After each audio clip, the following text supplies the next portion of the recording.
तो परमेश्वर आपको क्या बताना चाहता है दास परमेश्वर के इस ज्ञान के माध्यम से कि आप यहाँ जिस दिन से दीक्षित हो जाते हो, आपका वो एक मानुष जन्म प्रारंभ होता है। उससे पहले आप मनुष्य शरीर अवश्य था, लेकिन कर्म मनुष्य के नहीं थे। सभी सद्ग्रंथ, सभी संत और खुद परमात्मा आकर बताते हैं कि परमात्मा इस मनुष्य जीवन की प्राप्ति आपको केवल परमात्मा प्राप्त करने के लिए और जरा और मरण के संकट से छुटवाने के लिए ही प्राप्त होता है।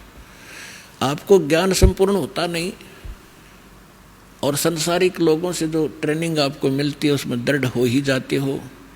कोठी बना ले बेटा, उस लड़के ने देख ले थोड़े से दिन हुए नौकरी लगा था और 2 कोठी बना ली, तो हमारे वो इंजेक्शन लग जाते हैं। हम फिर वही टारगेट लेकर आगे चलते हैं नौकरी में या कोई बिजनेस में। कोठी बनाऊं, प्लाट लूँ, कार लूँ बढ़िया सी, और 1 मिनट में मृत्यु हो जाती है और कोठी कार धरी धराई रह जाती है। कबीर साहब कहते हैं राम नाम कड़वा लगे, राम नाम कड़वा लगे, ये मीठे लगे दाम, दुविधा में दोनों गए, भाई माया मिली ना राम। पुणात्मा, इस अध्यात्म मार्ग से जब आप परिचित हो जाओगे, आपको कोई किसी प्रकार की भी शंका डाउट नहीं रहेगा। जैसे आपको ज्ञान वही होता है, प्रमाण वही होते हैं, उदाहरण वही होते हैं जो रह रहकर पूरे वर्ष सुनाए जाते हैं। और आपकी आत्मा को ये ज्ञान और ये प्रमाण कितनी बार सुने उतनी बार अच्छे लगते हैं, तो आप स्वस्थ हैं। और जिसको ये महसूस होता है कि ये सत्संग तो मैंने पिछली बार भी सुना था, ये बात सुनी थी, तो ये आपकी कमजोरी है, आपके कोई वीकनेस आत्मा में आ चुकी है। जैसे एक स्वस्थ व्यक्ति होता है, वो सुबह खाना खाता है, रोटी वही होती है, थोड़ी बहुत दाल सब्जी में बेशक फर्क हो जाए, अंतर हो जाए, और सुबह खाना खाया और शाम को वही रोटी फिर रखी है और आपको रुचि नहीं बन पा रही है, तो आप अस्वस्थ हो गए हो।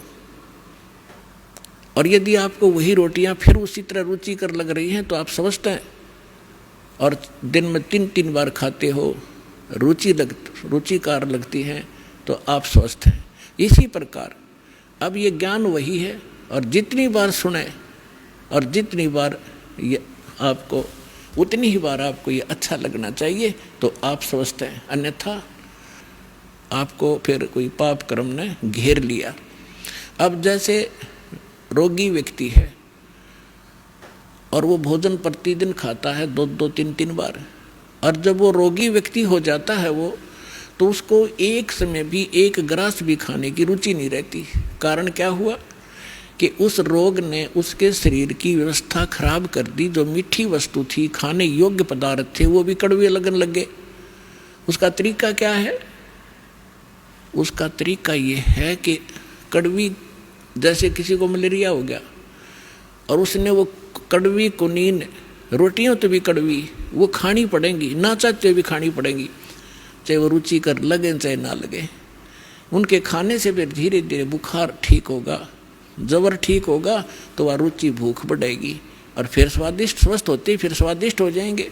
तो इसी स्वादिष्ट लगा करेंगे। इसी प्रकार ये सत्संग के अंदर ये दोनों डोज हैं। इसमें आत्मा का आहार भी है और ये ट्रीटमेंट, ये उपचार भी साथ होता है।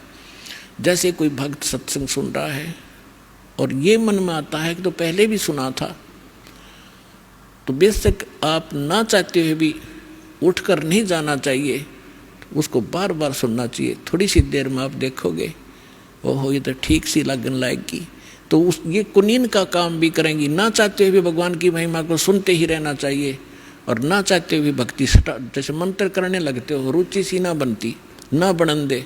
एक बार मंड जाओ करडे से होकर मन भागन दे, दूर थोड़ी देर भागेगा फिर आप पैसे होगा।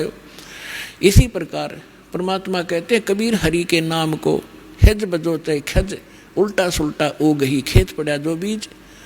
अब परमात्मा के नाम में लग जाओ, चाहे हिज यानी अपनी रुचि से या खिज के माथा सा ठनकते हुए भी शुरू कर दो। और कहते हैं जैसे खेत में बीज पड़ गया, उल्टा पड़ोते सुल्टा उगेगा। तो इस प्रकार आपने इस ज्ञान को सुनना चाहिए।